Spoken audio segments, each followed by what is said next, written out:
students, welcome to Day 25 Daily Current Events.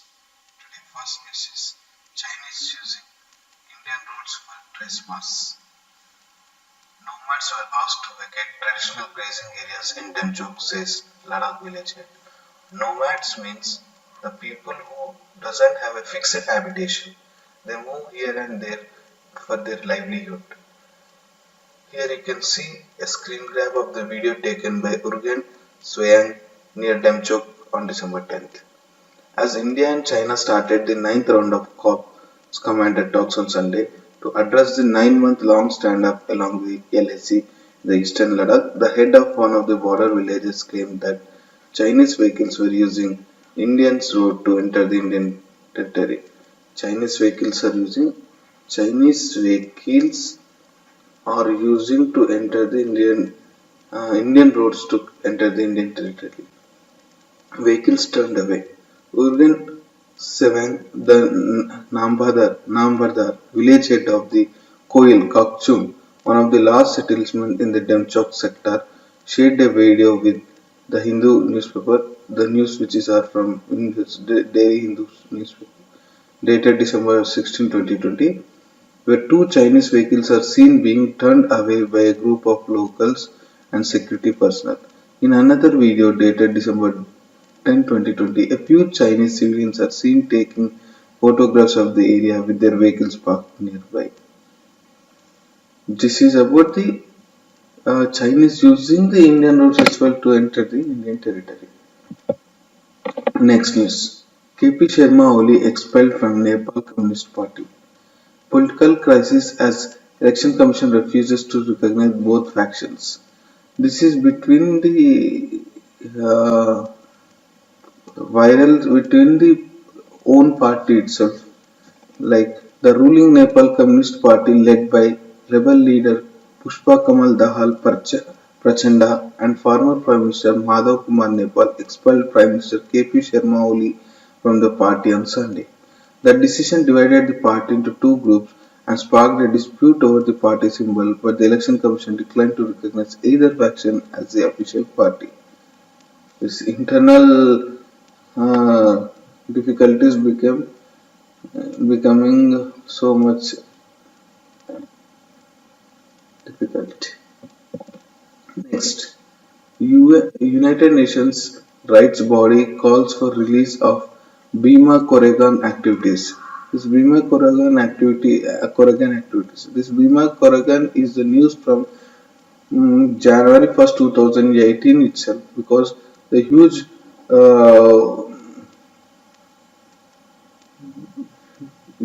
protest was happened on Jan 1, 2018 and led to death of one person and so many injuries to several other persons. At least release them on bail while they await trial.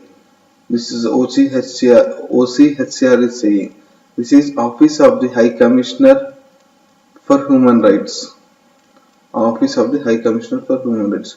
The top human rights body of the United Nations has urged the Indian government to release the activities who are in the prison for the 2008 Bhima Koregaon case, at the very least on bail. Several prominent activities like Varavar Rao and Stan Swamy remain in custody even as the case is being investigated. We can know something about Bhima Koregaon issue. A small village in Pune district of Maharashtra, Bhima Koregaon is a small district in Maharashtra, is associated with the important phase of Maratha history. On Jan 1, 1818, a Dalit-dominated British army had defeated Peshwa army, led by Peshwa Bajirao II in Koregaon.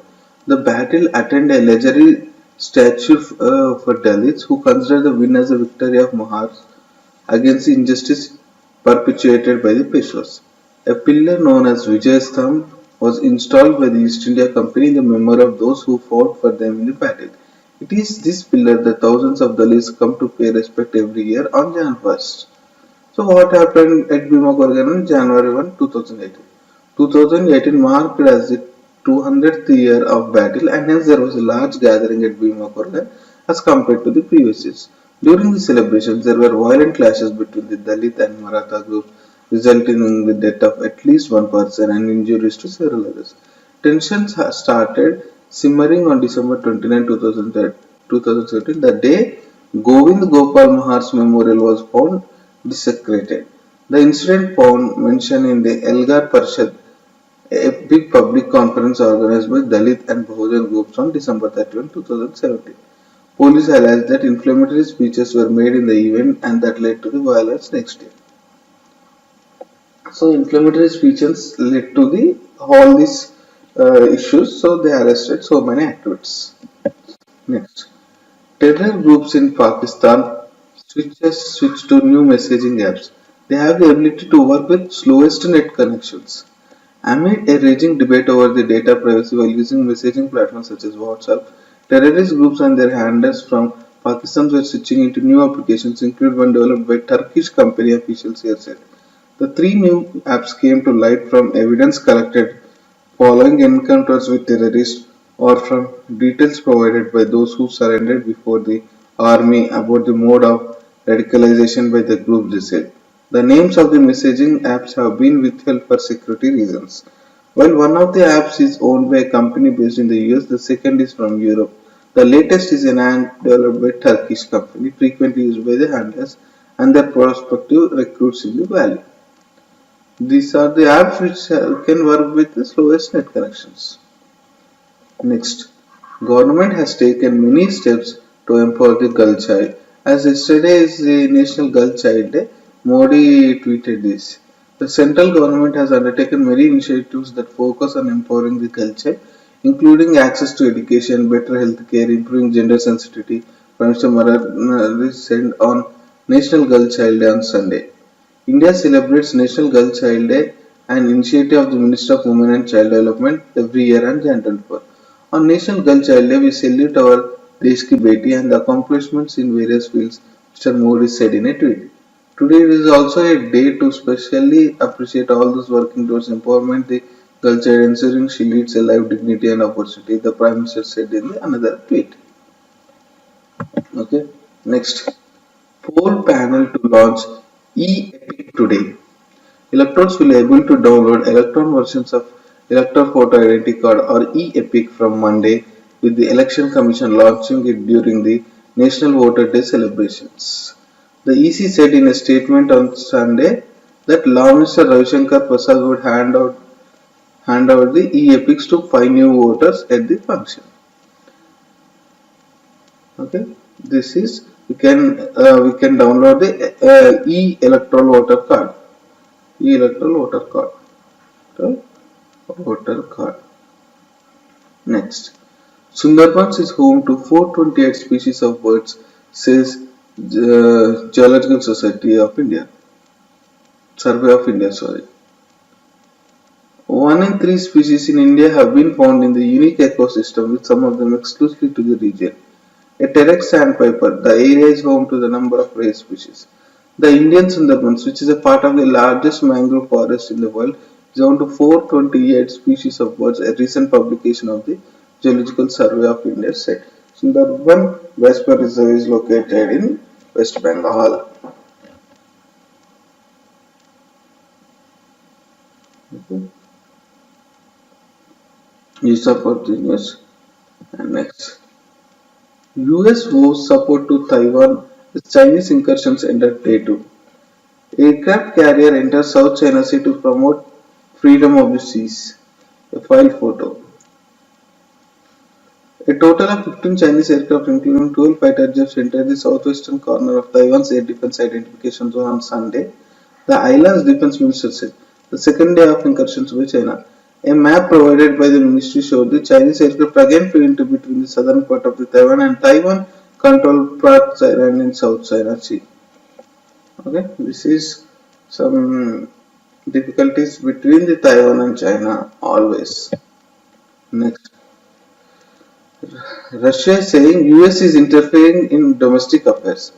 Washington condemns harsh tactics against protesters seeking Navalny release. This Navalny is the opposition leader in Russia. He was arrested by their government. So some protesters are asking to release that Kremlin Navalny. No, sorry, Alexei Navalny.